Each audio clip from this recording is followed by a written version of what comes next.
বিশ্বনবী জুমার খুতবা দিচ্ছেন,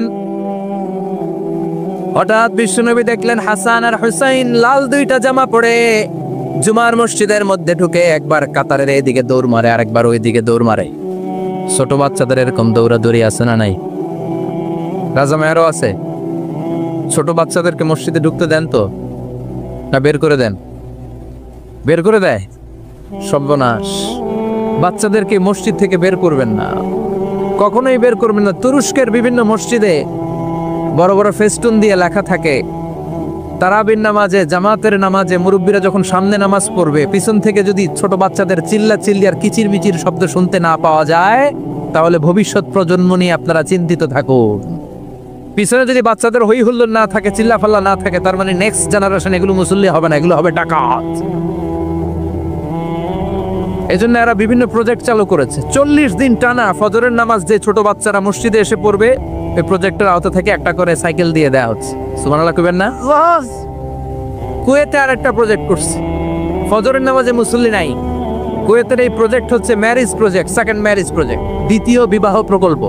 কি কাজ এই প্রকল্পের? তারা ঘোষণা দিল, মসজিদে ফজরের সালাতে মুসল্লি পাওয়া যায় না, তো যারা যারা ফজরের নামাজে মসজিদে আসবে না, টাইমলি আসবে না, তাদেরকে মসজিদের টাকা দিয়ে, মসজিদের অর্থায়নে দ্বিতীয় বিবাহের ব্যবস্থা করে দেওয়া হবে।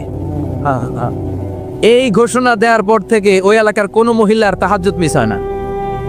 ফজর তো অনেক দূরে, তাহাজ্জুদের সময় থেকে হাজবেন্ডের ডাকা শুরু করে, মসজিদে যাও, তাড়াতাড়ি তাড়াতাড়ি কোথায় যাও, কারণ মসজিদে না গেলে দ্বিতীয় বিয়ে আছে না নাই? সুবহানাল্লাহ কইবেন না? অটে প্রজেক্ট, অটে প্রজেক্ট, কত চমৎকার প্রজেক্ট! এই প্রজেক্টগুলো নেওয়ার দরকার আছে না নাই? এজন্য ছোট বাচ্চাদেরকে মসজিদ থেকে তাড়িয়ে দেওয়া যাবে, এদেরকেও নিয়ে যান। এরা হাসতে খেলতে চলতে ফিরতে, আমি বাইরের যত জায়গায় তারাবি পড়েছি, অনেক দেশে তারাবি পড়েছি রামাদানে, ছোট বাচ্চারা পিছনে অনেক কিচির মিচির করে, হঠাৎ অ্যানাউন্সমেন্ট দেয়, বাবা মারা ছেলে মেয়েদেরকে শান্ত করেন, কিছুক্ষণ শান্ত, 2 রাকাত পর আবার চিল্লাচিল্লি, আছে না নাই? তো ওরা যদি না চিল্লায়, ওরা যদি লাফালাফি না করে, লাফালাফি কি 80 বছরের মুরব্বী করবে? কথা কয় না। মুরব্বী লাফালাফি করলে এটা মানাবে? ছোট বাচ্চারা লাফালাফি করবে, একজন আরেকজনের কামড় দিবে, কাঁচের গ্লাস ভাঙবে, এটাই পৃথিবীর সৌন্দর্য। চিল্লায় বলেন ঠিক কিনা? বিশ্বনবী একবার আসরের নামাজের সেজদা লম্বা করে দিলেন, সাহাবারা বললেন, নবী নামাজের পরে ধরলেন, অসুস্থ হয়ে গেলেন নাকি, অথবা কোরআনের আয়াত সেজদা অবস্থায় নাজিল হয়ে গেল নাকি? আসরের সেজদা তো এত লম্বা করতে কখনো দেখি নাই রে নবী। বিশ্বনবী বললেন, না, অসুস্থ হই নাই, কোরআনের আয়াত নাজিল হয় নাই, আমি যখন সেজদায় লুটিয়ে পড়েছি, আমার কলিজার টুকরা নাতি হাসান আমার কাঁধের উপরে চেপে বসেছে, আমি যদি সেজদা থেকে মাথা উঠাই হাসানের কষ্ট হয়ে যাবে, তাই আসরের একটা সেজদা আমি ইচ্ছা করেই লম্বা করে দিয়েছি। কি নবী ছিল, কি মায়া ছিল নাতিদের সাথে। হাসান হুসাইন, বিশ্বনবী যে নবী হচ্ছে সব নবীদেরও সর্দার, ওই নবীরে ঘোড়া বানায়া, বিশ্বনবীর বাবরি চুল ছিল তো, ওই চুল ধরে এরকম ঘোড়া ঘোড়া খেলতো। বিশ্বনবীর কাঁধে বসে বিশ্বনবীর বাবরি চুল টেনে টেনে কয়ে, এটা আমার ঘোড়া। হাসান হুসাইনের গায়ের এমন কোন জায়গা নাই যে জায়গায় বিশ্বনবী চুমা দেয় নাই। আর বলতেন, রাইহানাতাইনি ফিদ দুনিয়া, হাসান আর হুসাইন হলো আমার দুনিয়ার সুগন্ধি। সাইয়্যিদা শাবাবি আহলিল জান্নাহ, জান্নাতীরা আপনারা যারা জান্নাতে যাবেন, আপনাদের সামনে 2টা পতাকা থাকবে, একটা থাকবে হাসানের হাতে আর একটা হুসাইনের হাতে। বিশ্বনবী মসজিদে নববীতে জুমার খুতবা দিচ্ছেন, হঠাৎ হাসান আর হুসাইন লাল 2টা জামা পরে কাতারের মধ্যে দৌড়াদৌড়ি শুরু করলেন। বিশ্বনবী খুতবা থামিয়ে দিলেন, মিম্বার থেকে নেমে হাসান হুসাইনকে 2 হাতে টানতে টানতে মিম্বারের উপরে নিয়ে আসলেন, যাতে মুসল্লিদের ডিস্টার্ব না হয়ে যায়। হাসানকে ডান হাতে ধরে, হুসাইনকে বাঁ হাতে ধরে বাকি খুতবাটা বিশ্বনবী তখন শেষ করলেন। 500টা খুতবা দিয়েছেন। কয়টা? চিল্লায় বলেন কয়টা? আবার বিশ্বনবী জুমার খুতবা দিতে দাঁড়ালেন, এক সাহাবী এসে বসে বলল, বিশ্বনবী বললেন, কম, দাঁড়াও, 2 রাকাত পড়ছো? সাহাবী কয়, না, পড়ি নাই। বিশ্বনবী বললেন, এরকা রাকাতেন, 2 রাকাত পড়ো। সাহাবী 2 রাকাত পড়া শুরু করলেন, বিশ্বনবী আবার খুতবা দেওয়া শুরু করলেন।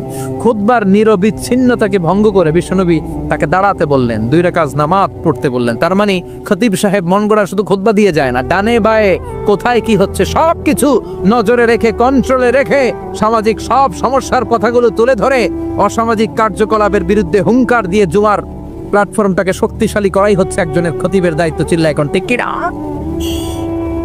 এই কাজই করেছেন বিশ্বনবী 500টা খুতবায়।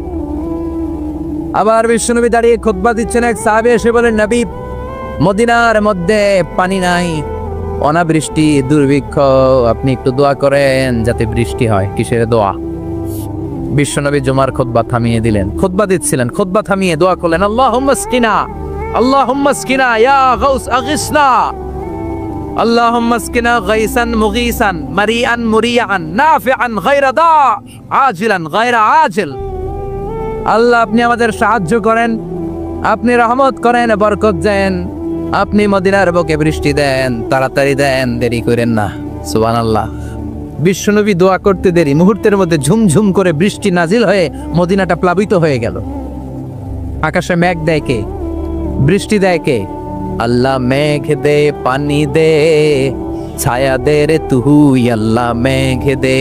পড়েন পড়েন, আল্লাহ মেঘ দে, পানি দে, ছায়া দে রে তুই, আল্লাহ মেঘ দে। সবকিছু দেয়ার মালিক কে? বৃষ্টি দেয় কে? মেঘ দেয় কে? বিশ্বনবীর দোয়ার বরকতে বৃষ্টি নামলো।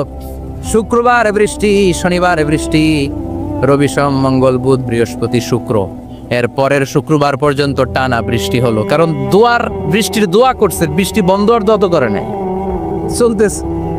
আল্লাহকে যে নবী চাইছেন দিতেছি, না করলে থামামু। সুবহানাল্লাহ কইবেন না? বৃষ্টি হইতে হইতে মদিনায় বন্যা, মরুভূমির দেশ, কি পরিমাণে হেভি রেইনফল হলে মরুতে বন্যা হয়। সুবহানাল্লাহ পড়বেন না? আবার বিশ্বনবী পরের জুমাবারে খুতবা দিচ্ছেন, ওই সাহাবী এসে হাজির, এসে বলে, ও নবী আর বৃষ্টির দরকার নাই। যে বৃষ্টির দোয়া করতে বলেছিল সে এসে বলে, আর কিসের দরকার নাই? চিল্লায় বলেন, কিসের দরকার নাই? ও নবী আর বৃষ্টির দরকার নাই, এবার বৃষ্টি বন্ধের দোয়া করেন। বিশ্বনবী আবার হাত তুলে বললেন, আল্লাহুম্মা হাওয়ালাইনা ওয়ালা আলাইনা, মানে আল্লাহ আপনি বৃষ্টি দেন, তবে এই এলাকায় না, ডানে বায়ে সামনে পেছনে চারদিকে দেন। সাহাবীরা মসজিদ থেকে বেরোয় দেখে মদিনার চারদিকে এরকম গোল একটা চাকতি, এই চাকতি দিয়ে নীল আকাশ দেখা যায়, আর ডানে বায়ে সামনে পেছনে প্রচন্ড ঝড় ঝন্ডার বৃষ্টি। মদিনার আকাশে এক ফোঁটাও বৃষ্টি নাই। চিল্লা এখন সুবহানাল্লাহ। এগুলো হচ্ছে বিশ্বনবীর খুতবার বরকত। 500টা খুতবা দিয়েছেন, এজন্য খতিব সাহেবরা ভালো করে খুতবা দেওয়া দরকার আছে না নাই? আল্লাহ বললেন, ইযা নুদিয়া লিস-সালাতি মিন ইয়াউমিল জুমআতি ফাসআউ ইলা যিকিরিল্লাহি ওয়া যারুল বাই।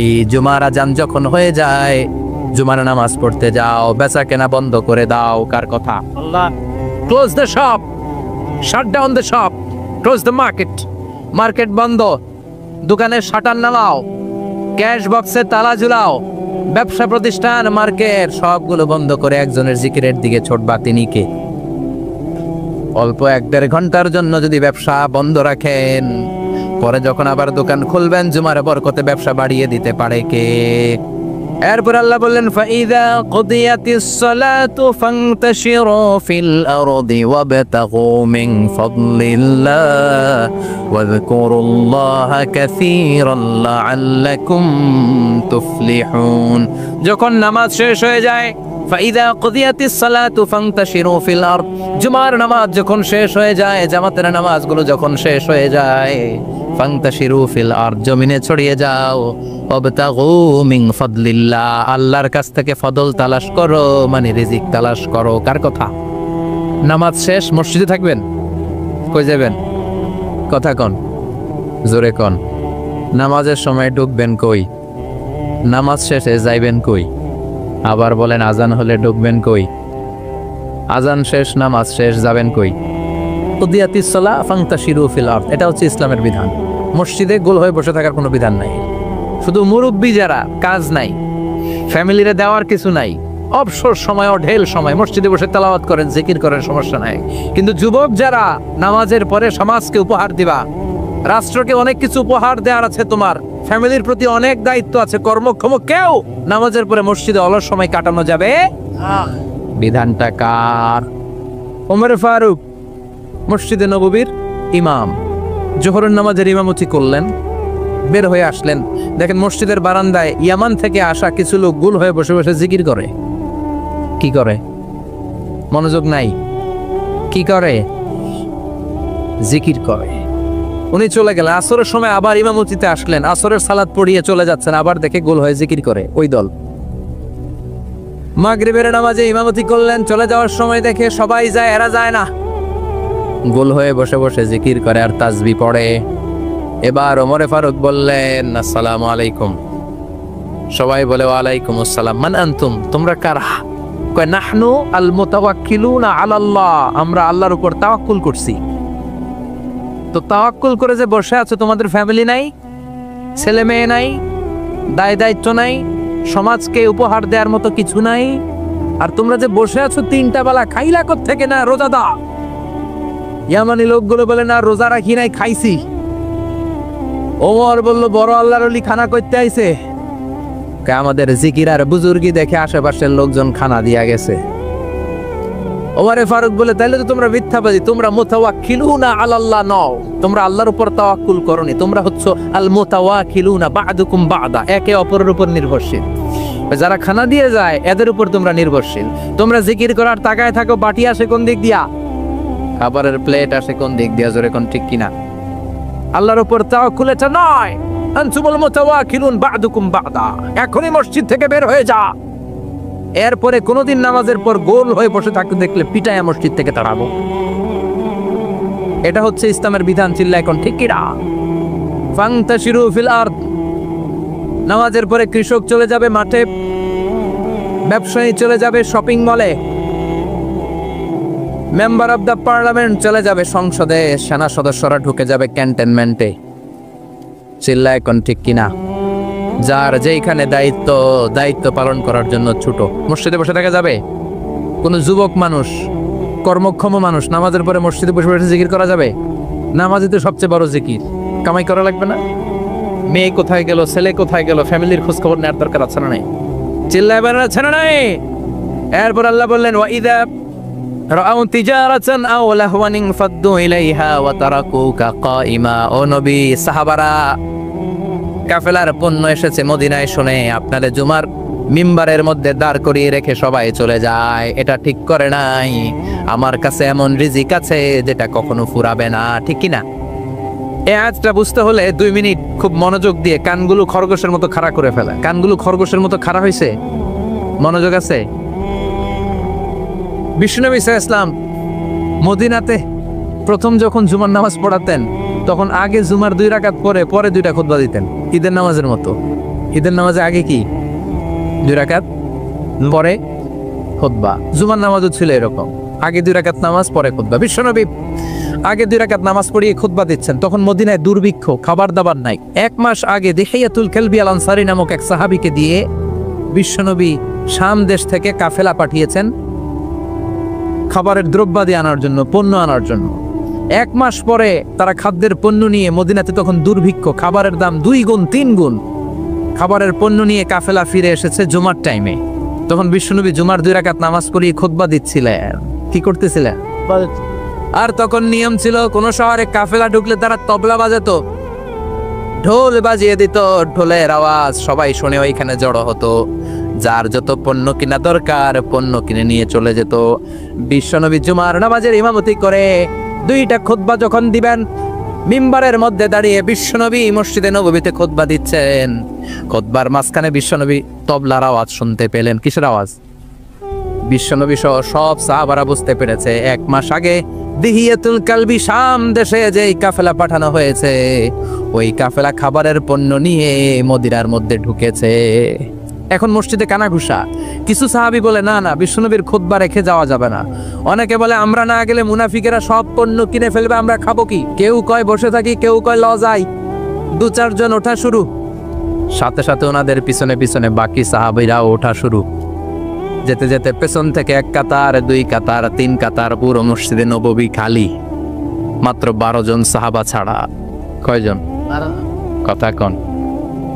মাত্র 12 জন সাহাবা বিশ্বনবীর সামনে বসে আছেন। 4 খলিফা, জাবির ইবনে আব্দুল্লাহ, এরকম 12 জন সাহাবা বসে আছেন। সব সাহাবারা পণ্য কেনার জন্য চলে গেল। সাহাবারা ভাবলো নামাজ আসল, নামাজ তো পড়েই ফেলছি, এখন খুতবা সমস্যা নাই। কিন্তু আল্লাহ এটা সহ্য করলেন না।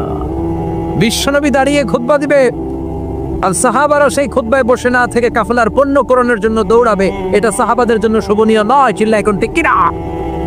এজন্য সাহাবাদেরকে ধমক দিয়ে, আমাদের চোখে আঙ্গুল দিয়ে আল্লাহ আয়াত নাজিল করলেন, ওয়া ইযা রাআউ তিজারাতান লাহওয়ানি আও লাহওয়ানিন ফাদ্দু ইলাইহা ওয়া তারাকুকা কাইমা। ও নবী, আপনার সাহাবারা দুনিয়ার পণ্য সামগ্রী দেখে আপনাকে জুমার মিম্বারের মধ্যে দাঁড়িয়ে রেখে তারা চলে যায়। কুল মা ইনদাল্লাহি খায়রুম মিনাল লাহবি ওয়া মিনাত তিজারা। ও নবী, আপনি বলে দেন আমার কাছে এত বিশাল ধনভাণ্ডার আছে, সবার যত চাহিদা যত কামনা আছে সব যদি দিয়ে দেয় আমার ধনভাণ্ডারের 1 ইঞ্চিও কমবে না। সবচেয়ে বড় রিজিকদাতা কে? চিল্লায় বলেন কে? কেউ যেটা পারে না পারে কে? কেউ যেটা দেয় না দেয় কে? জুমার নামাজে আগে আগে যেতে রাজি আছেন? সময় মতো জুমার খুতবা শুনতে রাজি আছেন তো? খতিব সাহেবরা ঠিকঠাক মতো জুমার খুতবা দিবেন তো? জুমার দিনের কিছু সুন্নাত আছে, শুনবেন না দোয়া করে ফেলবো? এই সুন্নাতগুলো শুনে আমরা বিদায় নিব। চিল্লায় পড়েন ইনশাআল্লাহ। জুমার দিনের প্রথম সুন্নত হচ্ছে জুমার দিনের ফজরের নামাজটা জামাতে পড়া। সবাই কয় খাইছে, হুজুরে দর্শে জায়গা মতো আসল জায়গায়। ফজরের নামাজে ভেজাল আছে না নাই? রাজা মেহারে নাই। রাজা মেহারের মসজিদ সব প্যাক হয়ে যায়, মুসল্লি আর মুসল্লি। জুমার নামাজের প্রথম সুন্নত হচ্ছে ফজরের নামাজটা কি পড়া? জামাতে। আফদালুস সালাওয়াত ইনদাল্লাহি সালাতুল ফাজরি ফি ইয়াউমিল জুমআতি ফি জামাআ। বিশ্বনবী বললেন জুমার নামাজের 15টা সুন্নত মুখস্থ রাখতে হবে। 1 নাম্বার সুন্নত ফজরের সালাত জামাতে পড়তে হবে। 2 নামাজ মুনাফিকদের কাছে সবচেয়ে কঠিন, একটা হচ্ছে ফজরের নামাজ আর একটা এশার নামাজ। এক আলেমকে জিজ্ঞেস করা হলো ফজরের বাতাসটা এত ঠান্ডা আর স্নিগ্ধ কেন? আলেম উত্তর দিয়েছিল, কারণ ফজরের বাতাসে মুনাফিকদের নাকের দুর্গন্ধ মিশে না। ফজরের বাতাসটা স্নিগ্ধ। ফজরের সময় আল্লাহওয়ালাদের আনাগোনা, মুসল্লিদের আনাগোনা, ইসলামের পক্ষের শক্তির আনাগোনা। চিল্লায় বলেন ঠিক কিনা? মসজিদে নববীতে জুমার নামাজের দৃশ্য আর ফজরের নামাজের দৃশ্য ছিল এক। বাংলাদেশে ফজরের নামাজের দৃশ্য আর জুমার নামাজের দৃশ্য এক নাকি? ফজরের নামাজের সময় মুসল্লি নাই, এক কাতার হয় না। আর জুমার নামাজে পাক্কা মুসল্লি দেরি করে গেলে বারান্দায়ও জায়গা পায় না। কথা কন।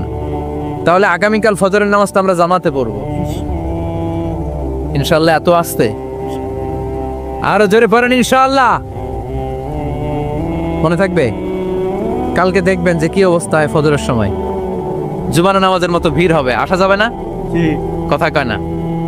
2 নম্বর সুন্নাহ হচ্ছে আসিওয়াক, মেসওয়াক করা। মাতহারাতুন লিল ফাম মারদাতুন লিররাব। মেসওয়াক করলে দাঁত পরিষ্কার থাকে, আল্লাহ খুশি হয়ে যায়। বিষ্ণু বলেছেন যদি আমার উম্মতের জন্য কষ্ট না হতো প্রত্যেক নামাজের আগে মেসওয়াক করা আমি ফরজ করে দিতাম। মেসওয়াক ছিল বিশ্বনবীর জীবনের শেষ আমল। এই মেসওয়াক করে বিশ্বনবী শেষ নিঃশ্বাস ত্যাগ করেছেন। আপনার নবী, আমার নবী, ওনার জীবনের সর্বশেষ আমল ছিল কি? সুবহানাল্লাহ কইবেন না? বিশ্বনবী জাইতুনের ডাল দিয়ে মেসওয়াক করতেন। বিষ্ণু বলতেন নি'মা সিওয়াকি যাইতুন ফাইন্নাহু সিওয়াকি ওয়া সিওয়াকুল আমবিয়া মিন ক্বাবলি। জাইতুনের ডালের মেসওয়াক কতই না ভালো, কারণ এটা দিয়ে আমিও মেসওয়াক করি, আমার আগে সব নবীরাই জাইতুনের ডাল দিয়ে মেসওয়াক করেছে। সুবহানাল্লাহ। 3 নাম্বার হচ্ছে দুহুন, তেল মালিশ করবেন। বিশ্বনবী জাইতুনের তেল চুলে আর গায়ে দিতেন। বিশ্বনবী বলতেন ওয়াদাহিনু ফাইন্না ফিত তাদহিনি বারাকাত। তেল খাও, তেল দাও, তেল মালিশ করো, তেলের ভেতরে আল্লাহ বরকত ঢুকাইয়া দিছে। তেল দিবেন তো? আপনি জুমার দিনে সুগন্ধি লাগিয়ে যাওয়া সুন্নাত লাগাবেন? লাগাতে রাজি আছেন? বিশ্বনবী বলতেন এই দুনিয়ার 3টা জিনিস আমার কাছে সবচাইতে প্রিয়। হুব্বিবা ইলাইয়া মিন দুনিয়াকুম সালাস। 1 হচ্ছে আন-নিসা, নারীদেরকে আমি পছন্দ করি। 2 হচ্ছে আতিব, সুগন্ধি লাগাতে আমি পছন্দ করি। বিশ্বনবীর কেউ সুগন্ধি হাদিয়া দিছে, বিশ্বনবী নেয় নাই, এরকম কোনো ঘটনা ঘটে নাই। আল্লাহু আকবার। কুররাতু আইনি ফিস সালাহ। নামাজের মধ্যে যখন আমি দাঁড়িয়ে যাই আমার চক্ষুটারে ঠান্ডা করে দেয় কে? আবার বিশ্বনবী বলতেন আরবাউন মিন সুনানিল মুরসালিন। 4টা সুন্নাত সব নবীদের সুন্নাত। 1 নম্বরে আল হায়া মানে লজ্জা। আরেক বর্ণনা এসেছে আল খিতান মানে সুন্নাতে খাতনা। এটা সব নবীদের ছিল। আর সেওয়াক, সব নবীরা মেসওয়াক করেছেন। আত্তিব, সব নবীরা আতর লাগিয়েছেন। আর নিকাহ, সব নবীরা বিয়েও করেছেন। চিল্লায় পড়েন আল্লাহু আকবার। 5 নম্বর সুন্নাহ হলো আল লিবাস আহসানা সিয়াব, সুন্দর জামা পরা। নট নেসেসারি যে নতুন জামা হতে হবে, পুরাতন জামাও ধুয়ে আয়রন করে পরলে একটা সৌন্দর্য আছে না নাই? ইন্নাল্লাহা জামিল ওয়া ইউহিব্বুল জামাল, আল্লাহ নিজে সুন্দর, সৌন্দর্যকে আল্লাহ পছন্দ করেন। পৃথিবীতে সবচেয়ে সুন্দর কে? পৃথিবী সুন্দর, মানুষ সুন্দর, আসমান সুন্দর, জমিন সুন্দর, সুন্দরে সুন্দরে পাল্লা। জানি না কত সুন্দর তুমি আল্লাহ, জানি না কত সুন্দর তুমি আল্লাহ। সুবহানাল্লাহ পড়েন। ইন্নাল্লাহা ইউহিব্বু আইয়ারা আসারা নি'মাতিহি আলা আবদিহি, আল্লাহ তার বান্দার উপর তার নেয়ামতের ছিটেফোঁটা দেখতে চান। আপনি যদি ধনী হন, দামি জামা পরবেন, সুন্দর জামা পরবেন। অনেকে আছে অনেক ধনী, কিটুসের মতো সিরা জামা পরে, আছে না নাই? আপনি ধনী মানুষ, আপনি সিরা জামা পরছেন কেন? আপনার যে সম্পদ আছে এটার বহিঃপ্রকাশ আল্লাহ দেখতে পছন্দ করে। আপনাকে যে আল্লাহ কি নাজ নেয়ামত দিয়েছে, অহংকার ছাড়া স্বাভাবিক বহিঃপ্রকাশটা আল্লাহ দেখতে পছন্দ করে। কোন সুবহানাল্লাহ। এরপরে 6 নাম্বার হলো ইকসারুস সালাহ আলান নবী, বিশ্বনবীর উপর বেশি বেশি দুরূদ পড়া। বিশ্বনবী বলতেন জুমার দিন শ্রেষ্ঠ দিন, এই দিন আমার উপর বেশি বেশি দুরূদ পড়ো। ফাইন্না সালাতাকুম মা'রুদাতুন আলাইয়া, কেননা তোমরা যে আমার উপর দুরূদ পড়ো, আমি মরে যাওয়ার পরে এই দুরূদগুলো কে পাঠিয়েছে তার নাম, তার বাবার নাম সহ ফেরেশতারা আমার কবরে দিয়ে আসে। সুবহান। সাহাবারা বললেন ইয়া রাসূলুল্লাহ কাইফা সালাতুনা মা'রুদাতুন আলাইক, আপনি মরে যাওয়ার পরে আমাদের দুরূদ কেমন করে আপনি দেখবেন? ওয়াকাদ আরিমতা, আপনি তো পচে গলে মাটির সাথে মিশে যাবেন।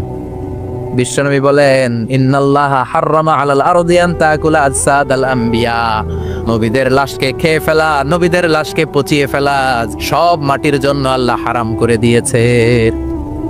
নবীদের লাশ পচে না, নবীদের লাশ গলে না। যারাই বিশ্বনবীর উপর দুরূদ পড়বেন, আপনার নাম সহ, আপনার বাবার নাম সহ, মালাইকাতুস সাইয়াহিন, একদল ফেরেশতা আছে শুধু রাউন্ড দেয় গোটা ওয়ার্ল্ডে। কারা বিশ্বনবীর উপর দুরূদ পড়েছে, এই দুরূদ নিয়ে, এই নাম নিয়ে বিশ্বনবীর কবরে তারা পৌঁছে দেয়। চিল্লায় পড়েন আল্লাহু আকবার। এরপরে বিশ্বনবী বলতেন জুমার দিনে সূরাতুল কাহাফ পড়বা, কাহাফ পড়া সুন্নাহ। সূরাতুল কাহাফ পড়তে রাজি আছেন? 18 নম্বর সূরা, কোরআনের একেবারে মাঝখানের সূরা। আলহামদুলিল্লাহিল্লাযী আনজালা আলা আবদিহিল কিতাবা ওয়া লাম ইয়াজআল লাহু ইওয়াজা, এই আয়াত দিয়ে শুরু হয়েছে, শেষ করা হয়েছে ফামান কানা ইয়ারজু লিকা রাব্বিহি ফালইআমাল আমালান সালিহা ওয়া লা ইউশরিক বিইবাদাতি রাব্বিহি। আর মাঝখানে আছে ওয়ালিয়াতালাত্তাফ। হাফেজ সাহেবরা উত্তর দাও, মাঝখানে আছে কি? কথা কোন? ওয়ালিয়াতালাত্তাফ একটা শব্দ আছে সূরা কাহাফের মাঝখানে। কোরআনের সব জায়গায় এক ফন্টে আয়াতগুলো লেখা, কিন্তু ওয়ালিয়াতালাত্তাফ মোটা করে লেখা আছে না? ডবল ফন্টে লেখা, মোটা, কারণ এটা কোরআনের একেবারে মাঝখানে অবস্থিত এই শব্দটা ওয়ালিয়াতালাত্তাফ। এর আগে যত শব্দ, এর পরে তত শব্দ, এর আগে যত কোরআনের অক্ষর, এর পরে তত অক্ষর। সুবহানাল্লাহ। বাড়িতে গিয়া তারা বিষ্ণু বললেন সূরাতুল কাহাফ যে তেলাওয়াত করবে ইয়াকুনু লাহু নূর, এই সূরাতুল কাহাফ কিয়ামতের দিন তার সামনে বিশাল একটা আলো হয়ে আসবে। এই আলো দিয়ে পুলসিরাত পার হয়ে ওই বান্দা জান্নাতের ভেতরে ঢুকে যাবে। আবার বিষ্ণু বলেন যারা সূরাতুল কাহাফের প্রথম 10 আয়াত তেলাওয়াত করবে জুমার দিন, শেষের 10 আয়াত যারা জুমার দিন তেলাওয়াত করবে, দাজ্জালের ফিতনা থেকে তাদেরকে মুক্ত রাখবে কে? সুবহানাল্লাহ পড়বেন না? বিষ্ণু বলেছেন খুযু আন্নি মানাসিকাকুম, আমার থেকে হজের নিয়মগুলো জেনে নাও। রুকনুল হাজারিল আসওয়াদ, কাবা ঘরের 4টা কর্নারের একটা কর্নারে একটা ব্ল্যাক স্টোন আছে, ব্ল্যাক স্টোন। আল হাজার আল আসওয়াদ, কালো পাথর, এটাতে কিস করা সুন্নাত, চুমু দেয়া সুন্নাত। এটা জান্নাতের পাথর। নূহ আলাইহিস সালামের বন্যার সময় পাথরটা হারিয়ে যায়, পরে এটাকে জাবালে আবু কুবাইস থেকে এনে আবার সেট করা হয়। এখান থেকে তাওয়াফ শুরু করতে হয়। কিয়ামতের দিন আল্লাহ তাআলা এই হাজারে আসওয়াদ পাথরটাকে একটা মুখ দিবেন, 2টা চোখ দিবেন। কারা কারা এটার মধ্যে চুমু দিছিল, কিয়ামতের দিন এই পাথরটা আল্লাহর কাছে দাঁড়িয়ে সাক্ষী দিবে। এখান থেকে তাওয়াফ শুরু, ঘুরে আসবেন। 7টা রাউন্ড দেওয়ার পরে আপনার এক তাওয়াফ হবে। এই যে বিষ্ণু বললেন খুযু আন্নি মানাসিকাকুম, আমার কাছ থেকে হজের নিয়মাবলী শিখে নাও। আপনি না পড়লে শিখতে পারবেন? এজন্য কোরআনের স্লোগান হচ্ছে পড়ো, পড়তে পড়তে মরো। বলেন পড়ো, পড়তে পড়তে যখন মন খারাপ তখন পড়বেন, যখন মন ভালো তখনও পড়বেন, যখন সুস্থ আছেন তখনও পড়বেন, যখন অসুস্থ তখনও পড়বেন, যখন মরবেন তখনও পড়বেন। কি পড়বেন? লা ইলাহা ইল্লাল্লাহ মুহাম্মাদুর রাসূলুল্লাহ। সুবহানাল্লাহ কবেন না? পড়া ছাড়া এই উম্মতের কোনো গতি আছে? দেখেন, দুনিয়ার কিতাব আল্লাহ শুরু করলেন ইকরা দিয়ে, আখিরাতের কিতাব আল্লাহ শুরু করেছেন ইকরা দিয়ে।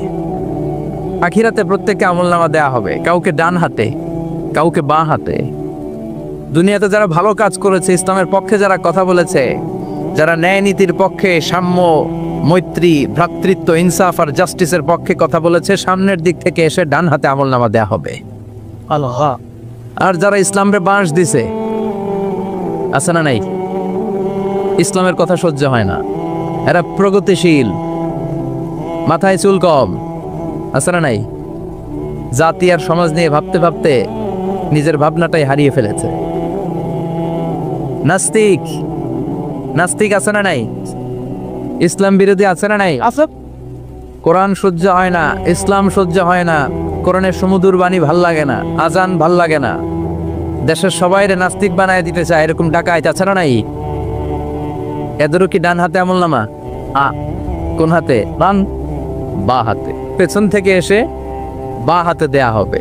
দিয়ে আল্লাহ সবাইরে বলবে, দুনিয়াতে একটা কিতাব দিছিলাম, এই কিতাবটা শুরু করেছিলাম ইকরা, ইকরা শব্দ দিয়ে। আজকে তোদের কিতাব আমি শুরু করব ইকরা দিয়ে। আল্লাহ বলবেন, ইকরা কিতাবাকা কাফা বিনাফসিকাল ইয়াউমা আলাইকা হাসিবা। রিড ইউর বুক, তুমি তোমার বই পড়ো, আমলনামা পড়ো, কি কি করেছো নিজেই দেখে নাও। কোথায় কোথায় ইসলামরে বাস দিছো, কোথায় কোথায় 31st নাইটে মেয়েদের ওন্না ধরে টান দিছো, কোথায় কোথায় খাদ্যে ভেজাল দিয়েছো, মাছে ফরমালিন দিয়েছো, ওজনে কম দিয়েছো, নিজের মতের সাথে মিলে নাই মায়ের মতো একজন নারীকে ধর্ষণ করেছো। প্রতিটা বিষয়ের ইঞ্চি ইঞ্চি, পাই টু পাই হিসাব হবে। জাররা জাররা, জাররা জাররা। টিনের ঘরে শীতের রাতে টিনের চালে যে ছিদ্র থাকে না, দেখবেন এই ছিদ্র দিয়ে সূর্যের একটা চিকন আলো নেমে আসে। তো ওই আলোর কাছে গেলে দেখবেন হালকা হালকা ছোট ছোট ধুলাবালির কণা দেখা যায়। দেখে নাই মনে হয়? বুঝতেছে না মনে হয়? দেখা যায় না? টিনের চালের ছিদ্র দিয়ে সরু একটা আলো, ওই আলোর সামনে গেলে ছোট ছোট ধুলা দেখা যায়। ঘরের কোথাও ধুলা নাই, কিন্তু ওই জায়গায় ধুলা আছে না নাই? এই ধুলাটারে আরবিতে বলে জাররা। কি বলে? জাররা জাররা। এই জাররা জাররা পরিমাণ হিসাব নেওয়া হবে। যতটুকু করেছেন ভালো, প্রতিদান পাবেন। আর যতটুকু ইসলামের ক্ষতি করেছেন, ঠিক ততটুকু আপনার কাছ থেকেও দেখিয়ে দেওয়া হবে। চিৎকার করে বলেন ঠিক কিনা? সেদিন হবে ফাইনাল খেলা। কি খেলা? আমরা সেই ফাইনাল খেলার অপেক্ষায়। ইনশাআল্লাহ পড়েন ইনশাআল্লাহ। এজন্য সবসময় কোরআনের পক্ষে থাকতে হবে। এই স্লোগানটা যেন আমাদের মনে থাকে যে কোরআনের প্রথম কর্মসূচি হচ্ছে পড়ো, পড়তে পড়তে আবার। কোরআনের প্রথম কর্মসূচি কি? পড়তে পড়তে মর। মর। খেয়াল থাকবে। আল্লাহ তৌফিক দাও। আরো জোরে পড়েন আমিন। রাজা মেহার আদর্শ এতিমখানা হাফিজিয়া মাদ্রাসা প্রাঙ্গণের আজকের প্রোগ্রাম। দেবিদ্দার থানা না? দেবিদ্দার কই, আপনারা কই? আমরা বিশাল বড়। হ্যাঁ, অনেক বড়। অনেক বড়।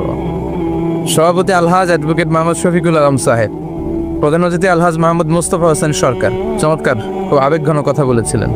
মুরব্বীরা আবেগঘন কথা বলতে পারে, কারণ মুরব্বীদের মধ্যে একটা মুন্সিয়ানা ভাব আছে। আমরা মুরব্বী সাজতে চাইলে হবে? আমাদের হবে বজ্রকণ্ঠের আওয়াজ, চিল্লা এখন ঠিক কিনা? আমাদের এক একটা স্লোগান আর তাকবীরের আওয়াজ আকাশ বাতাস চন্দ্র সূর্য ভেদ করে আল্লাহর আরশে যে ধাক্কা লেগে যাবে। কথা কয় না? আমাকে রেখেছেন প্রধান বক্তা। আমার আগে কথা বলেছে মাওলানা বেলাল হোসেন হেলালি, সুমধুর কণ্ঠে কথা বলে। নিশ্চয়ই আপনারা কোরআন থেকে অনেক কথা শুনেছেন। সম্মানিত ভাইরা, আমাদের বর্তমান পৃথিবীর অবস্থা হচ্ছে এই, আমরা খুব ব্যস্ত। সবাই ব্যস্ত না?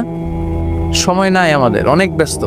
আমরা যে পৃথিবী থেকে চলে যাব এইটা ভাববারও সময় নাই, আল্লাহর সময় দেওয়ার সময়টাও নাই। আমাদের স্পিরিচুয়ালিটি, আমাদের মোরালিটি, আমাদের ethical level is going down. আমাদের আধ্যাত্মিকতা, নৈতিকতা, আল্লাহর প্রতি আস্থা এবং অগাধ বিশ্বাস দিন দিন যাচ্ছে নিচের দিকে। তার বিপরীতে আমাদের গ্রিড, আমাদের জেলাসি, আমাদের অ্যারোগেন্স, আমাদের এগো is going up, it's increasing day after day. আমাদের অহংকার, আমাদের দুনিয়ার লোভ, আমাদের দাপট দেখানোর মেন্টালিটি, এগুলো দিন দিন উপরের দিকে যাচ্ছে। এই তাফসির মাহফিলগুলো অ্যারেঞ্জ করার মূল উদ্দেশ্য হচ্ছে এই সিকোয়েন্সটাকে ঘুরিয়ে দেয়া, অর্থাৎ আমাদের আধ্যাত্মিকতা যেন বাড়ে, কোরআনের টাচে এসে আমরা যেন আল্লাহওয়ালা হতে পারি। কথা বলেন, আমরা আল্লাহওয়ালা হতে এসেছি আজকে। কি হতে? সবাই বলেন আল্লাহ। আল্লাহ তুমি আল্লাহওয়ালা হিসেবে কবুল করো। আজকের মাহফিলটারে আমাদের নাজাতের ওসিলা বানাও। এই মাহফিলের ওসিলে আশেপাশে যত কবরস্থান আছে, মুর্দেগানদের তুমি মাফ করো, কবরগুলো জান্নাতের টুকরা বানাও। আসুন আমরা অফিসিয়ালি আল্লাহকে একটা থ্যাঙ্কস দেই, ধন্যবাদ দেই যে আল্লাহ তাআলা আমাদেরকে আজকে এরকম চমৎকার পরিবেশে আসার বসার তৌফিক এনায়েত করলেন। আমরা পড়ে নিচ্ছি কালিমাতুশ শুকুর, আলহামদুলিল্লাহ। সবাই পড়েন রব্বানা লাকাল হামদ হামদান কাসীরান كثيرة তাইয়িবান طيب মুবারাকান ফীহি مباركا فيه ইয়া রাব্বি লাকাল হামদু কামা ইয়ানবাগি লিজালালি ওয়াজহিকা ওয়া আযীমি সুলতানিকা। جيم سلطان লাকাল হামদু বিল ঈমান, লাকাল হামদু বিল ইসলাম, الحمد بالإسلام লাকাল হামদু বিল কুরআন। الحمد بال আজকের মাহফিলে এসে খুশি না বেজার? খুশি। কম না বেশি? সবাই খুশি? তাকবীর পড়েন, আল্লাহর একটা ডাক দেন, বলেন ইয়া আল্লাহ। يا আর জোরে ডাক দেন ইয়া আল্লাহ। আমি খুতবার শুরুতে একটা সূরার একটা আয়াত তেলাওয়াত করেছি। আমি পোস্টারে দেখলাম যে আজকে বৃহস্পতিবার না, আজকের এই রাতটা যে জুমার রাত, জানেন আপনারা? আমরা বাংলাদেশে মনে করি জুমার দিন শেষে যে রাতটা, ওইটা মনে হয় জুমার রাত। আসলে ওইটা শনিবারের রাত। ইয়াউমুস সাবত, ইয়াউমুস সাবত, ইয়াউমুল আহাদ, ইয়াউমুল ইসনাইন, ইয়াউমুল সুলাসা, ইয়াউমুল আরবিআ, ইয়াউমুল খামিস, ইয়াউমুল জুমআহ। এই হচ্ছে 7 দিনের আরবি নাম। তো আজকে হচ্ছে ইয়াউমুল খামিস। এদিনে বিশ্বনবী রোজা রাখতেন। সোমবার, বৃহস্পতিবার সুযোগ হলে রোজা রাখবেন। যারা রোজা রাখবে তাদের জন্য ইন দ্য ডে অফ জাজমেন্টে আল্লাহ স্পেশাল একটা গেট বানাবে জান্নাতে ঢোকার জন্য। ওইটার নাম হচ্ছে রাইয়ান। মান দাখালাহু লাম ইয়াজমা আবাদা। একবার who can enter within this door he will never be thirsty again. একবার যে দরজা দিয়ে জান্নাতে ঢুকতে পারবে, আজীবনের জন্য তার গলার তৃষ্ণা মিটে যাবে। সুবহান। তো এই রাইয়ান দরজা দিয়ে ঢুকতে হলে আমাদেরকে মাঝে মাঝে সুন্নাত নফল রোজা রাখার অভ্যেস করতে হবে। রাজি আছেন তো? অনেক মুরব্বীরা রাখতে চায়, তো রাখতে চায় কিন্তু নিয়ম জানে না। অনেকে শুধু শুক্রবারে রোজা রাখে, এটা মাকরু। শুধু শুক্রবারে রোজা রাখা মাকরু, শুধু শনিবারে রোজা রাখা মাকরু। সুন্নাহ হচ্ছে সোম আর বৃহস্পতিবার। বিষ্ণুবী সোমবার রোজা রাখতেন। সুইলা আন ইয়াউমিল ইসনাইন, নবীকে জিজ্ঞেস করা হলো, নবী সোমবারে রোজা রাখেন কেন? বিষ্ণু বলেন ফিহি বুলিত্তু, এদিনে আমি জন্মগ্রহণ করেছিলাম, তাই শুকরিয়া স্বরূপ রোজা রাখি। সুন্নাতে শুধু নয় সুমধুর আলাপ, আর সুন্নাত হলো হুঙ্কার গর্জ। সুন্নাতে শুধু নাই নির্জন ধ্যানে যাওয়া, আর সুন্নাত হলো পাথরের আঘাত পাওয়া।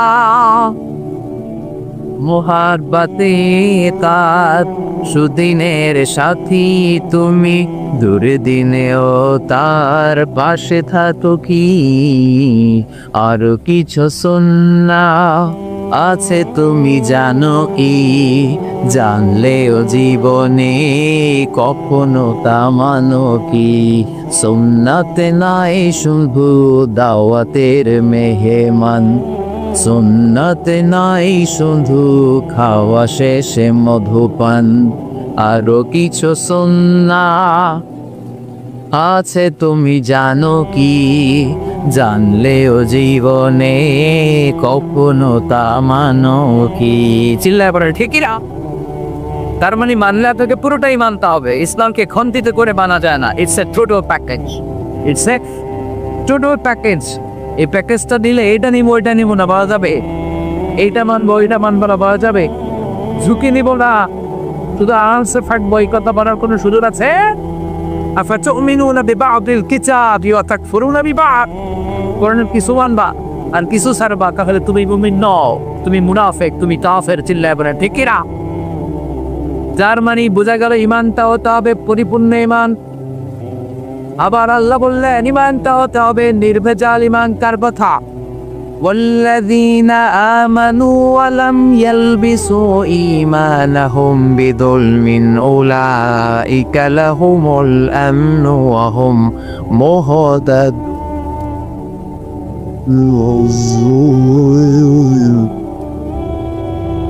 ইমানটা হতে হবে নির্ভেজাল ইমান। ওই ইমানের মধ্যে শিরকের কোনো ছিটে ফোঁটা থাকা যাবে না। ওয়াল্লাযীনা আমানু, যারা ঈমান আনলো, ওয়া লাম ইয়ালবিসু ঈমানাহুম বিযুলমিন, তাদের ঈমানের সাথে শিরক তারা নিশ্চিত করলো না, উলাইকা লাহুমুল আমনু ওয়া হুম মুহতাদুন, তাদের জন্য আছে নিরাপত্তা, তাদের জন্য আছে আল্লাহর পক্ষ থেকে হেদায়েত। পড়েন সুবহানাল্লাহ। তার মানে ঈমানটা হতে হবে নির্ভেজাল, শিরক থাকতে পারবে না। আল্লাহ সব মাফ করে, শিরক মাফ করে। আওয়াজ করে বলেন শিরক মাফ করে। শিরক মানে আল্লাহর কাছে না চেয়ে গায়রুল্লাহর কাছে চাওয়া, অন্য কারো কাছে চাওয়া। বিষ্ণু বলেছেন ইদা সাআলতা ফাসআলিল্লাহ ওয়া ইদা ইসতাআনতা ফাসতাইন বিল্লাহ। যখন সাহায্য চাইতে মনে চায় আল্লাহর কাছে সাহায্য চাও। যখন হাত পাইতে মনে চায় হাত পারতে হবে শুধুমাত্র একজনের কাছে। তিনি কে? কেউ যেটা পারে না পারে কে? কেউ যেটা দেয় না দেয় কে? কেউ যেটা দেখে না দেখে কে? আমরা বিপদে পড়লে, কোনো দুর্ঘটনা ঘটে গেলে, আমার লাইফে কোনো বড় ইভেন্ট বা ইনসিডেন্ট ঘটে গেলে আমরা সবার আগে ফেসবুকে শেয়ার দিই, আছে না নাই? ফেসবুকেও শেয়ার দেওয়ার আগে সবার আগে শেয়ার দিতে হবে কার কাছে? বন্ধুর কাছে শেয়ার করার আগে, স্ত্রীর কাছে শেয়ার করার আগে, নিজের বাবা মায়ের কাছে শেয়ার করার আগে আমরা শেয়ার দিব যার কাছে তিনি কে? তার ভান্ডার হচ্ছে অফুরন্ত ভান্ডার। আল্লাহ বলছেন পৃথিবীর সব মানুষগুলো যদি একটা ময়দানে দাঁড়িয়ে যায় আর সবাই যদি তাদের মনের চাহিদা আকুতি বিনতি আমার কাছে বলতে শুরু করে, আল্লাহ এটা দাও, বাড়ি দাও, গাড়ি দাও, নারী দাও, সব দাও, একটার পর একটা যদি সবাই আমার কাছে চাইতে শুরু করে, আর সব বান্দার যত চাওয়া আছে সব চাওয়া যদি আমি পূরণ করে দেই, সবও যদি দিয়ে দেই, আমার ভান্ডারের 1 ইঞ্চিও কমবে না। এজন্য চাইতে হবে কার কাছে? চিল্লায় বলেন বিপদে পড়লে চাইগো কার কাছে? নাকি দয়ার বাবার কাছে? খাজা বাবা কেউ ফিরে না খালি হাতে, হাজারে তোর দরবারে দে। নোয়াখালীতে আছে, যাওয়া যাবে? কিছু চাওয়া যাবে? কে বলেছে দরবার গ্রুপ থেকে মানুষ খালি হাতে ফিরে না? দামি গড়ি নিয়ে যায়, গড়ি চুরি হয়ে যায়, খালি হাতে ফিরে। পকেট ভর্তি টাকা নিয়ে যায়, টাকা চুরি হয়, খালি পকেটে ফিরে। দামি জুতা পরে যায়, জুতা চুরি হয়, খালি পায়ে ফিরে। আছে নাই? একটা দরবার থেকে কেউ কোনোদিন খালি হাতে ফিরে না। দরবারটা কার দরবার? চাপ দরবার। কেউ ফিরে না খালি হাতে, আল্লাহরে তোর দরবারেতে। সবাই বলেন কেউ ফিরে না। এজন্য আল্লাহ ডেকে বললেন গোলাম, মুমিনুন সম্প্রদায়ের অধিকারী যদি হতে চাও, এই দলের কর্মী যদি হতে চাও, ঈমান আনতে হবে পরিপূর্ণ।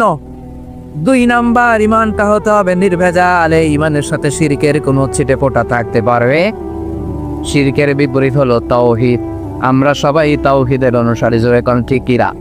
তাওহীদেরই মুর্শিদ আমার, মুহাম্মাদের নাম বলো, মুহাম্মাদের নাম। আল্লাহর নাম জপলে বুঝতে পারি আল্লাহরই কালাম, বলো মুহাম্মাদের নাম। ওই নামেরই রশি ধরে যায় আল্লাহর পথে, ওই নামেরই ভেলায় চড়ে ভাসি নূরের স্রোতে। ওই নামের বাতি জেলে দেখি আরশের মুকাম, বলো মুহাম্মাদের নাম। তাওহীদেরই মুর্শিদ আমার, মুহাম্মাদের নাম বলো, মুহাম্মাদের নাম। আল্লাহর নাম জপলে বুঝতে পারি আল্লাহরই কালাম, বলো মুহাম্মাদের নাম। পড়েন আল্লাহু আকবার। তার মানে ইমান হতে হবে পরিপূর্ণ। ইমানের মধ্যে কোনো ভেজাল থাকতে পারবে না, শিরক থাকতে পারবে না। 3 নাম্বার ইমান হতে হবে ইমানের মতো, ঠিকই না? যে ইমান জ্বলে ওঠে আপন শক্তিতে। জ্বলে উঠুন আপন শক্তিতে, একটা কথা আছে না এই দেশে? কার স্লোগান এটা? হ্যাঁ, যে ইমানে প্রয়োজনে জ্বলে ওঠে না, যে ইমান সত্য নের কথা বলে না, যে ইমানে প্রয়োজনে জ্বলে ওঠে না, যে ইমান সত্য নের কথা বলে না, যে ইমান বাস্তবে নাই, যে ইমান অন্তরে নাই, মুখে শুধু পাকা বলি, কি করে তারে বলো ইমানে বলি, কি করে তারে বলো ইমানে বলি, কি করে তারে বলো ইমানে বলি, ঠিকিরা? যে ইমান দিন কায়েমের আন্দোলনের ধার ধারে না, যে ইমান লেবাসধারী কোরআন হাদিস তাও পড়ে না, যে ইমান খাজার নামে মাজার গড়ে ফুলুস কামাই, যে ইমান শিরকিয়াতের আমল করে ভীত না হয়, যে ইমান বাস্তবে নাই, যে ইমান অন্তরে নাই, মুখে শুধু কথার কলি, কি করে তারে বলো ইমানে বলি, কি করে তারে বলো ইমানে বলি, কি করে তারে বলো ইমানে বলি, চিল্লাইবার ঠিক? তার মানে ইমান হতে হবে পরিপূর্ণ, ইমান হতে হবে নির্ভেজাল, ইমান হতে হবে ইমানের মতো, তা বলেই মুমিন হওয়া যাবে। চিল্লা একদম ঠিক কিনা? আসুন আমরা এই সূরার আলোকে দেখি আল্লাহ তাআলা কি কি গুণাবলীর কথা বলেছেন। আল্লাহ শুরু করেছেন, কদ আফলাহাল মুমিনুন, successful indeed are the believers আল্লাযীনা হুম ফি সালাতিহিম খাশিউন। সফল হয়েছে তা ঈমান এনেছে যারা। কার কথা? রব্বুল আলামিন বলেন, কদ আফলাহাল মুমিনুন আল্লাযীনা হুম ফি সালাতিহিম খাশিউন। সফল হয়েছে তারা, ঈমান এনেছে যারা। কার কথা? সফল হয়েছে তারা, ঈমান এনেছে।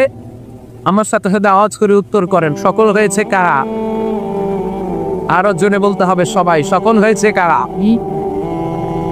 ঈমান এনেছে যারা। যারা ঈমানদার, যারা বিশ্বাসী, তারা সফল।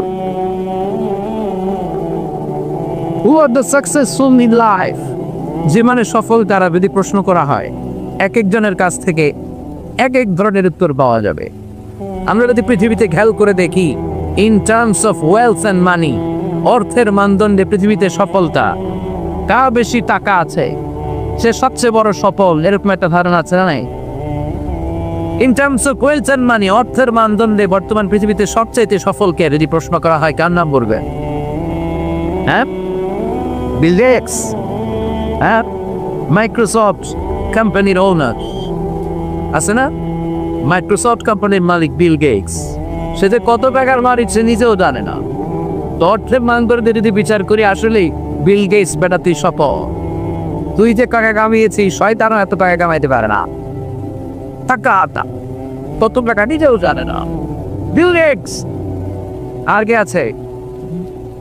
ওয়ারেন বাফেট, অনেক বড় ইকোনমিস্ট, অনেক বড় অর্থনীতিবিদ, তারও যে কত টাকা সে নিজেও জানে। আর কে আছে?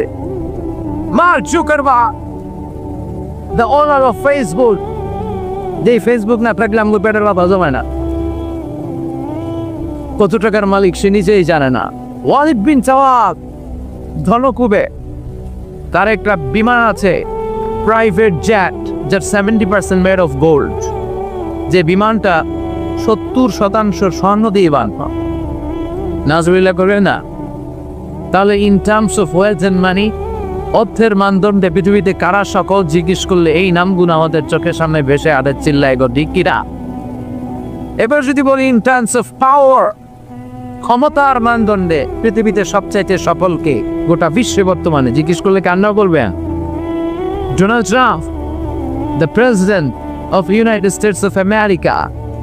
সকালবেলা কি কয়, বিকালে বেলে দেয়, আছে না নাই? বিকালে কি কয়, সকালে খায় হয়। ও দেখতে অনেক বড় মানুষ হয়েছে, আসলে লোকটা বাচ্চা মানুষের মতো। সাইকিয়াট্রিস্ট যারা মনোবিজ্ঞানী তারা বলেছে আসলে তার ফিজিক্যাল গ্রোথ হয়েছে, তার মেন্টাল গ্রোথ হয় নাই, মানে গায়ে গতরে বাড়ছে, মাথা গিলু নাই। আচ্ছা নাই, ক্ষমতার মানদণ্ডে আসলেই গোটা বিশ্বের সবচেয়ে ক্ষমতাশীল ব্যক্তি, সুপার পাওয়ার। এরপরে কার নাম বলবেন? Putin, Vladimir Putin, the president of Russia.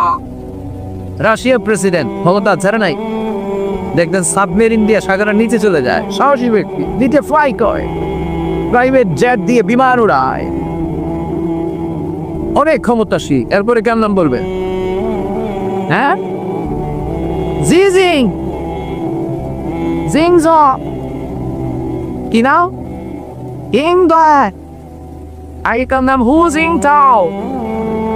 চায়নার নাম এরকম ওয়াং জোয়াং কোয়াং ছোয়া, এটা একটা নাম হয়ে গেছে। এরা হচ্ছে ক্ষমতাশীল। এনজেমা মার্কেট, নরেন্দ্র মোদী, ক্ষমতা জানাই প্রিয় ভাইয়েরা। তাহলে অর্থের মানদণ্ডে কিছু লোক সফল, ক্ষমতার মানদণ্ডে কিছু লোক সফল।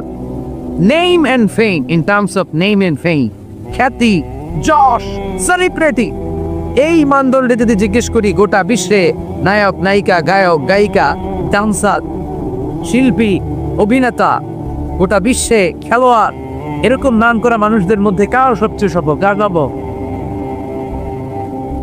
মেসি। ওই যে বল মেসি, মেসি ভক্ত কিনা? আরে মাসি না বেটা, মেসি। মেসি নাম বলে চিনে। Ronaldo, Cristiano Ronaldo, Neymar. Neymar কর গেছে দেখি, হ্যাঁ, অভাব না, ঠিক কিনা? সলমান খান, আমিন খান, এগুলো নাম বললেই আর শাকিব খান, ওদিকে শাকিব খান বয়েস। তো এই লোকগুলো আসলে in terms of name and fame, খ্যাতি, যশ, সেলিব্রিটি ক্রাইটেরিয়াতে তারা বিশ্বসেরা। এই বাংলাদেশে 56,000 বর্গ মাইলের মধ্যে যদি দু একটা নাম জিজ্ঞেস করি যে এদের নাম বলেন, যে বললেই 17 কোটি মানুষ চিনে, কার নাম বলবে? শেখ হাসিনা, কি নাম? আল্লামা দেলোয়ার হোসেন সাঈদী।